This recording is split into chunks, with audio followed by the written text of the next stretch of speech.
بعض جو واقعات ہوئے ہیں آج این ایس سی کے اجلاس میں بھی ابھی تک جو ہمارے پاس ڈیٹیلز آئی ہیں اس میں بھی بتایا گیا کہ بعض ایسے اٹیکس تھے جس میں افغان نیشنل ملوث تھے، بعض ایسے اٹیکس تھے کہ اٹیک تو یہاں چل رہا تھا لیکن اس کے ہینڈلرز جو تھے، ماسٹر مائنڈ تھے، وہ افغانستان میں موجود تھے۔ تو آپ کی دہشت گردی تو وہاں ہو رہی ہے، اس علاقے میں ہمارے فوجی شہید ہو رہے ہیں، ہمارے پولیس والے، ہمارے سیولین شہید ہو رہے ہیں، ہمارے بچے شہید ہو رہے ہیں، لیکن سرحد پار سے ان کی پناہ گاہیں بھی ہیں اور سپورٹ بیس بھی ہے۔ کیسے لے کر آگے چلا جائے؟ جی بہت بہت شکریہ آپ کا۔ دیکھیں یہ میں تھوڑا سا نا اس پہ اس طرح سے روشنی ڈالوں گا کہ ہمارے آپس میں جتنے بھی ہم پارلیمنٹیرینز ہیں، ہم نے اکثر کے پی کے ایشوز کو ان کے ساتھ ڈسکس کیا، کرم ہو، باجوڑ ہو، یہاں کے ایشوز کو ہم نے ڈسکس کیا، تو وہاں کے جو ڈائنامکس ہے وہ ہم سے زیادہ وہ لوگ جانتے ہیں جو کہ وہاں کے لوکلز ہیں۔ ان لوگوں کا ہمیشہ سے یہ موقف رہا ہے کہ جی ہمارے پاس اتنی کیپیسٹی ہے کہ ہم جو ہمارا جو لوکل ہے وہاں کا، ہم ان کو لے کر ان کے ساتھ ڈائیلاگ کر کے ہم ان کو ایگزٹ کر سکتے ہیں، ہم ان سے اپنی جان چھڑا سکتے ہیں۔ لیکن ہم کیونکہ یہ لے کر بھی ہم آئے، ٹھیک ہے جی، ہم لوگوں نے ان کو یہاں پر پناہ دی ہے، ہم لوگوں نے یہاں پر ان کو رکھا ہوا ہے۔ جنرل باجوہ صاحب جو ہیں ان کی شفقت کا یہ نتیجہ ہے، وہ یہاں پر رہ رہے ہیں۔ آپ ہی کی حکومت تھی۔ جی نہیں، اس کے میں اس پہ بھی کلیئر آپ کو کر دوں کہ یہ جب پی ڈی ایم 1 کی جب حکومت تھی، الاؤ کیبنٹ نے اس وقت کیا تھا۔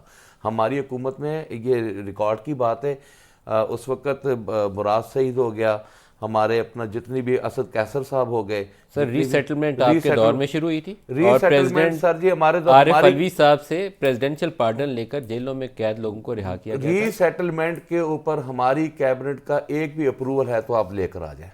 کس نے اپروول دی تھی؟ یہ شہباز شریف صاحب نے دی تھی، پی ڈی ایم 1 میں دی تھی۔ ابھی پوچھ لیتا ہوں، پی ڈی ایم 1 میں دی تھی، یہ سارا بوجھ آپ کے سر پہ ہے۔ پی ڈی ایم 1 میں دی تھی جنرل باجوہ صاحب اور جو آئی ایس آئی کے جو جرنیل تھے اپنا، وہ بارہا ہمارے ان باتوں سے اختلافات بھی رہے اور ہم نے اس بات پہ ڈینائی بھی کیا۔ سر آپ کسی بہت بڑی کنفیوژن کا شکار ہیں۔ یہ کنفیوژن اس لیے نہیں ہے کہ کل ہماری پارلیمانی میٹنگ میں یہ کیٹیگوریکلی تمام اس وقت کے موجود اراکین اسمبلی جو کہ رکن تھے، جو کہ کیبنٹ کا حصہ تھے، ان لوگوں سے ہم نے پوری جانکاری الوی صاحب نے پریزیڈنشل پارڈن دی ہوئی ہے آپ کی حکومت میں۔ بالکل جی، مسلم خان کو وہ 2 دی، ٹھیک ہے جی۔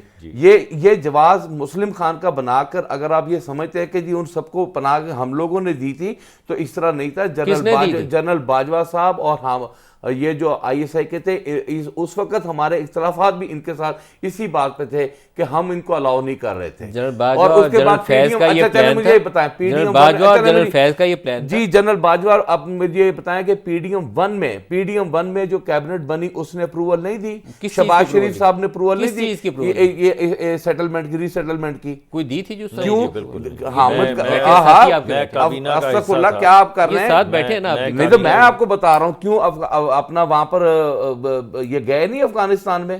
سر وہ آپ غلط فہمی کا شکار ہیں۔ اس وقت جنرل ندیم کو D G I S I کو افغانستان بھیجا گیا تھا یہ کہنے کے لیے کہ یہ سرحد پار جو بیٹھے ہوئے لوگ ہیں یہ پاکستانی علاقوں پر حملہ کر رہے ہیں، ٹی ٹی پی والے، یا تو ان کو سرحد سے دور لے کر جائیں اور ان کو ڈس آرم کریں۔ آپ بالکل کنفیوژن پھیلا رہے ہیں، درست بات نہیں آپ کہہ رہے ہیں، آپ غلط بات کہہ رہے ہیں۔ نہیں، میں وہ تصویریں جو ہیڈ لائن کے ساتھ چھپی تھی وہ آپ نے اس کی غلط انٹرپریٹیشن لی ہوئی ہے، وہ درست نہیں ہے۔ نہیں، ہماری اطلاعات کے مطابق آپ وہ دوبارہ خبر نکالیں، میں آپ کو بھی بھیجتا ہوں۔ آپ کسی کنفیوژن کا شکار ہیں، یہ درست بات نہیں ہے آپ کی۔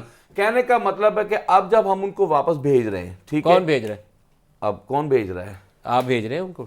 ہاں جی، جن کو واپس میرا خیال ہے کہ میرا گنڈاپور صاحب نے تو کل کہا کہ ہم ان کے ساتھ بات چیت کرنے دی جائے، ہم ان کے ساتھ بات کریں۔ پرسوں کی جو پریس کانفرنس ہے بڑی، گنڈاپور صاحب نے تو کچھ اور کہا، ان کا کلپ جی انہوں نے کہا، میں تو کہہ رہا ہوں، تو انہوں نے ریکارڈ پہ آ کر کہا نا، وہ تو بات چیت چاہ رہے ہیں، وہ تو کہہ رہے ہیں کہ ڈائیلاگ کے راستے سے بات چیت ختم کریں۔ آپریشن اس کا حل نہیں ہے کہ آپ لارج اسکیل پہ جا کے آپریشن شروع کر دیں، یہ اس کا حل نہیں ہے۔ ان لوگوں کے ساتھ آپ کرم میں آپ کے ساتھ کیا ہوا؟